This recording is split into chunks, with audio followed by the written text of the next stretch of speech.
The mountains of trash here at the Waitakere City Council Refuse and Recycling Transfer Station stand as an unpleasant monument to our insatiable and careless consumerism.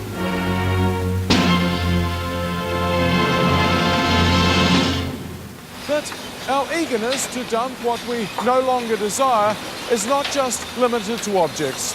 It also applies to ideas and people. Every 3 years, New Zealand undergoes a nationwide stocktake. It's the process by which we decide what we value, what we want to keep, and what we want to consign to the waste heap. That process is something that consumes the country for months on end. It's also something that can change the course of the nation in a single night.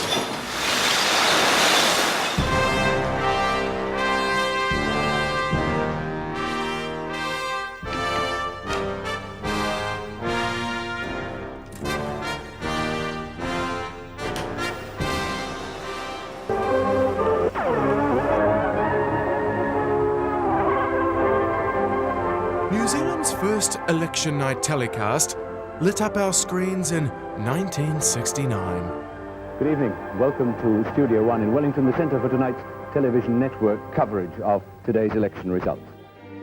The challenge was to make this dirge of democracy into something remotely comprehensible.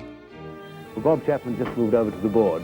What's happening, Bob? Yes, well, what I'd like to do is to summarise the situation so far. Raglan lost 1. Wanganui gained 2. So, they've gained 2 from the government and lost 1. In fact, they've gained 3. Lost 1. With the fate of the nation on the line, this was television's big night. Welcome to Avalon, tonight, information centre of the country. This is Election Central for the special network coverage of the 1972 general elections. Just a moment ago, the booths closed and the general election 1978 was decided. Election night has always been a showcase for the very best of our information processing technologies. We're going to be bringing you the results at computer speed. The nation's most powerful computers were commandeered for the big night. Good evening, viewers of Television One. My function tonight is to display the election results, the finals, and to carry out calculations using my superior memory. I shall be able to do this so much faster than you lesser mortals. It wasn't just talking computers. Analog technology too was being pushed to the very limit. For an example, we'll take electorate 73, which happens to be Timaru, and let's, for example, say that... Now that would suggest that Tumaru's gone national, which would in be... that case, it would be a change. In that case, I will then stick on a change, which is pretty obvious. Yeah. If, for example, it's a real change and values or social credit get a seat, then in that case, we have a graphic artist who's working on their symbols, and I'll just completely stick a So, social credit values, we're ready for you too.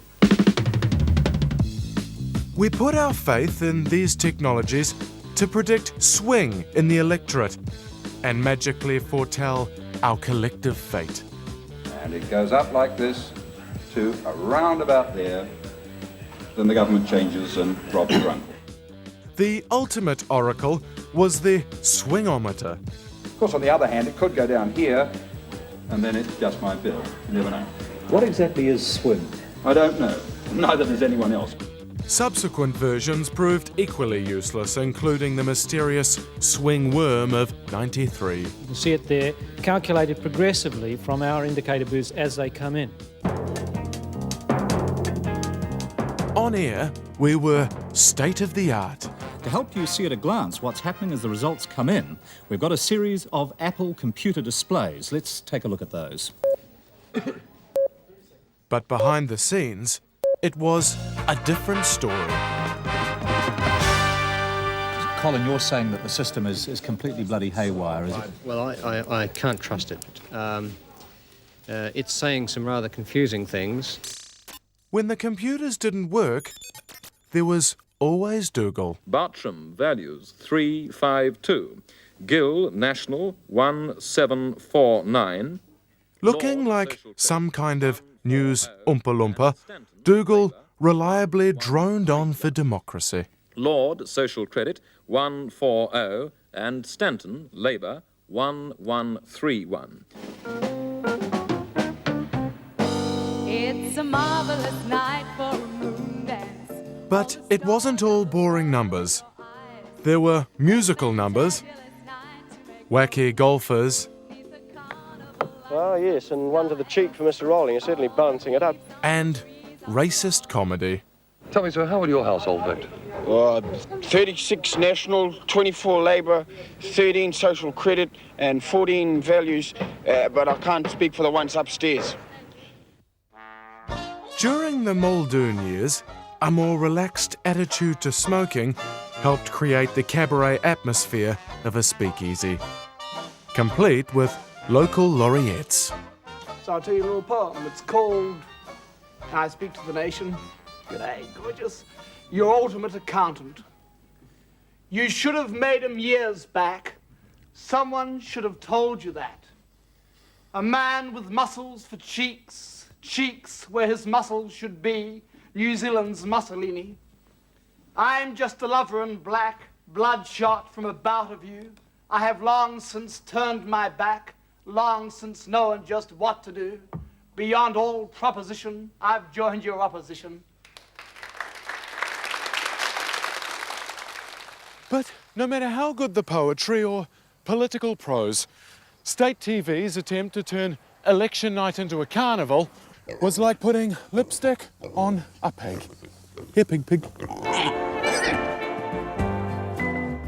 We longed for a more exhilarating spectacle and went looking for it in strange places. The party too is laid on a good supper this time, and it's got featured sandwiches and rather large filled French rolls. Unlike 3 years ago, when a shock defeat sent Labour supporters back home, this time the supper is expected to be consumed. So from Weir House, Labour Party headquarters, it's back to Ian Johnson. And when the excitement finally did come, we could hardly contain ourselves.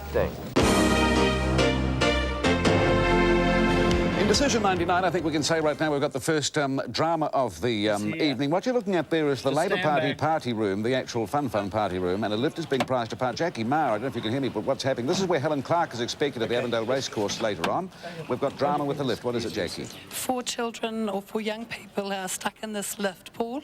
We're just trying to get them out now. They've been in here for about 10 or 15 minutes or so. Certainly some very savage dealing to the lift is going on, and... There was more drama in '96 when a fire alarm rained on Axe election night parade. We're also going to take you now live to the Chicago bar in Wellington, and you can hear that alarm ringing in the background. We were at the Chicago bar before, of course. It is the party headquarters tonight of ACT. We were talking to Richard Prebble there. He's not there anymore because the Chicago bar has been evacuated as a result of a fire alarm. Hello, we have breaking news right now. But nothing could top Election Night 05, when a senseless Cessna buzzed the Sky Tower. A light plane has reportedly been taken unlawfully from Ardmore Airport and has flown dangerously low over central Auckland. I went out and had a look, and as you're looking up over Mark Sainsbury's gleaming head towards the Sky Tower, I could see the wreckage, you know, if it occurred, falling backwards onto the set live on camera. Standing by in the Wellington studios at Avalon as a backup was, I think, Peter Williams. And Peter was sitting there with a wine glass in hand watching the coverage on television. You can see the phone call come through that he may be called on to go live to air and pick up the pieces. And I've never seen, I mean, he's grey anyway and he's a lovely man, but he just went white. And you could see him go, what do I do with the glass? We all secretly hoped for our own little September 11. But this was no jihad. It was hardly anything. And sadly, the plane fell to earth at Kohimarama, like a poisoned seagull. The crash was close to National Party leader Don Brash's house. This is a live shot from our chopper in the area at the moment. Whilst trawling through election night film strips may seem like a never-ending smorgasbord of monotony, there are some tasty morsels to be found, the most memorable of which are the moments we weren't meant to masticate. Nuggets of behind-the-scenes informality can often be found in recordings made during the ad breaks. Here's Holmesy enjoying a quiet fag in 1990. And Ian Fraser slagging off Muldoon to former National leader Jack Marshall in 1981. I'm up to feeling happy if that bastard is thrown out of office, actually. A number of the top brass of TVNZ had sat down and they had reviewed the entire tapes of the election night broadcast, and here was this moment where Jack Marshall and I were taking far too much malicious joy at the possibility that Muldoon was actually gone. And I nearly lost my job. Yeah. Your bald patch is showing on, man. So will yours be in a moment. That's why you're on the programme.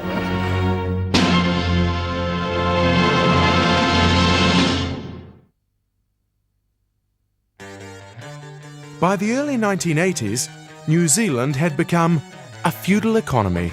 The prices you charged, the hours you worked, the wages you were paid, what you could buy and when, were all decided by the state.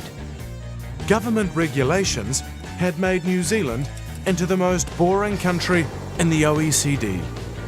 Even our biggest cities looked like a scene from The Quiet Earth, only without the benefit of Bruno Lawrence and that ginger chick. I don't know, the stores are all closed. We might as well go back to the hotel. There's nothing to do here.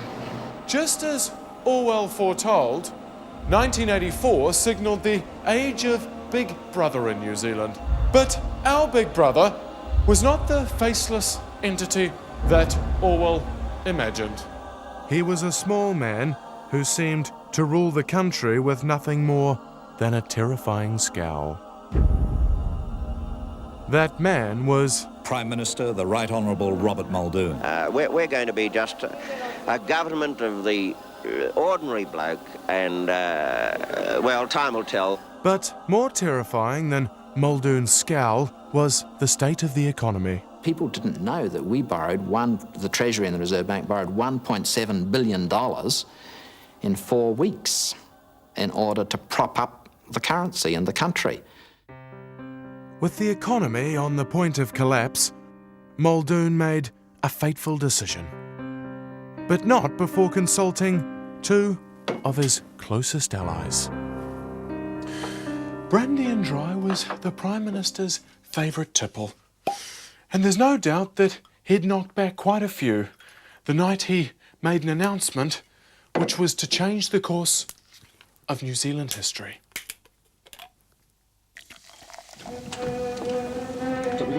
Late at night, on the 14th of June 1984, a somewhat tired and emotional Prime Minister summoned a surprised parliamentary press gallery to announce a snap election in 4 weeks' time. That doesn't give you much time to run up to an election, Prime Minister. Doesn't give my opponents much time to run up to an election, does it? The moment was so iconic, it was later immortalised in the TV drama Fallout. There will be an election in 4 weeks' time. It'll be our lot against the other lot. It was the Prime Minister's notorious drunkenness which caught the imagination of the TV dramatists. I've done the right thing, haven't I? And with good reason. I mean, let's be frank about it. Sir Robert was a drinker. And drank a lot. And we as journalists knew that. Did it affect his judgment? I think people would argue that the night he called the snap election it had. He just did his bananas. He lost his baskets, whatever way you like to put it. That's it. That's it. Right? Yep, that's it.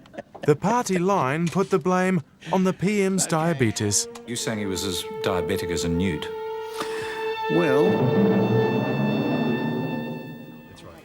Muldoon's surprise move caught everyone on the hop, even his own party president. Come on, Madam President. We're going to talk to the press. I'm not already. I look dreadful. Rob. How much warning did you have that this was coming up, Miss Wood? She stayed very close all the way through. Obviously, I keep in close touch. I knew nothing about this, and nor I realise now was I meant to. How long ago did you anticipate there would be an early election? It was only this afternoon. Yeah. But we've been talking about this as an option for quite a long time. You can't govern without an effective, assured majority. I didn't believe for 1 second that he could win an election. So there I was in front of the cameras rolling with the Prime Minister saying, we're going to win, aren't we, Sue? Okay. Thanks, Prime Minister. Right.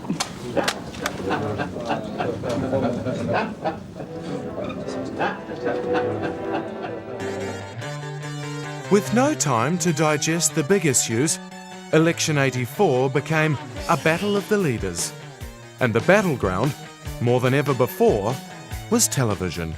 I surrendered to tell them who they are. Here we go again, you see. But aren't I allowed to interrupt, Mr. No, by all means, we're not. I thought this was a debate. Yes, but I just wondered if I might be allowed to interrupt to say something. Yes, of course. See, thanks, Mr. Prime Minister. It's very generous of you. Not generous, The that's fact part is, of a debate. Yes. Well, if you were to just contain yourself and control yourself briefly, we might be able to get some issues. No abuse, Mr. Longy. No, there's no question of any abuse there. Thank you very much, Mr. I love you, Mr. Longy. Thank you. Television also took us backstage. For the first time, we were able to watch the leaders watching each other. Because the Prime Minister thinks that he can fool you for another month. Not the principle. Too long, eh? On the public debt. This is the point where people stop concentrating. Mean that the government has spent... He spends most of his time marrying Japanese these days. Muldoon flirted with the makeup lady just as he hoped to flirt with the electorate. Just the same old face, I'm sorry. Beautiful. But even he had grown tired of his own message.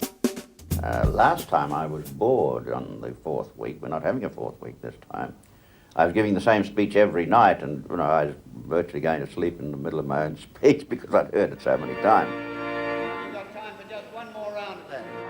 It didn't help that the national campaign appeared to be about as well organised as an orgy in a fish shop. It got off to a rather symbolically bad start, I always thought, in the Wellington Town Hall, when Hugh Templeton led the audience singing Land of Hope and Glory. The timing was wrong. They gave 3 standing ovations before Muldoon actually entered the hall.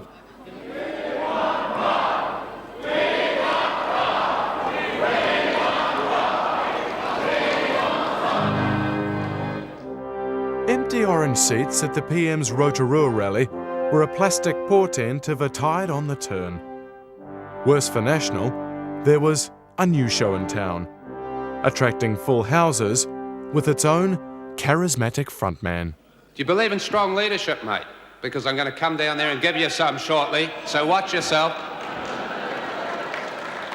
Now, I'm going to give you one warning. That's the ugly fellow. These people have come along to listen to what I've got to say, and go away if you don't like it, but I've given you your warning. You're out of here. I'll throw you out myself if there's one more peep from you, all right? The New Zealand party proved to be the final nail in National's coffin. Bob and Rob were old friends, and such great rivals, they even raced each other to the 84 leaders debate. We were belting along the motorway into Wellington. Charles was driving, and bugger me, alongside comes the Prime Minister. He looks across, he sees me. I saw him bark at the driver, put your foot down. I put your foot down, Charles. And we must have got up to about 140 miles an hour through the rain. Nobody on the road Sunday night, just... I said, ram him, ram him, ram him. Charles was scared to ram him. And so he started edging. I said, ram him. And Mulder was shouting his driver, doubtless the same thing. I could see his driver was looking very pallid.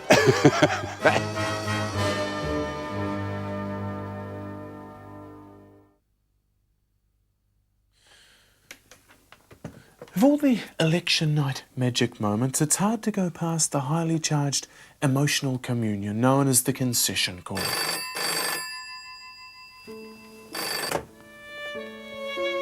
Hello?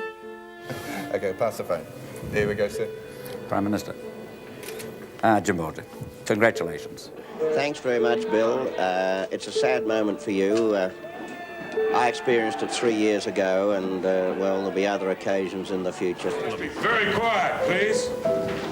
Joan's okay? She's in tremendous. She's with you? And Yvonne's well? Yep, they're good. That's good. No, thank you for that. Both lucky. Oh, no, we're very lucky. I shall see you in a certain place at a certain time. The first inkling something was badly wrong came on election night when David Longy took the call from Sir Robert conceding defeat. Thanks very much for ringing. Cheerio. Thanks, Jim. That's good. Thank you. Good. Sadly, the age of the concession call has come to an end, thanks to the introduction of MMP. We both know that under MMP, the bronze medal winner decides who gets the gold and who gets the silver medal, and may the best negotiation win. Of all our dates with democracy, election night is the most engrossing, for nothing is quite as exciting as uncertainty. Can I have your attention, please? The winds of change that blow through halls like this have always brought a welcome change in the weather. Behind me, we have a Prime Minister.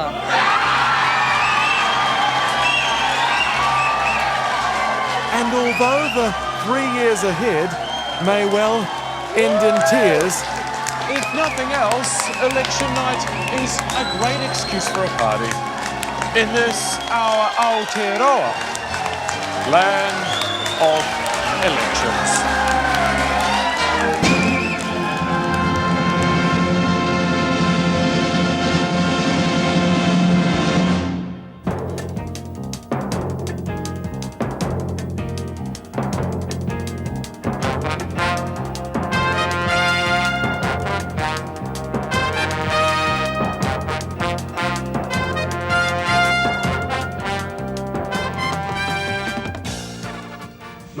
Too long, eh? On the public debt.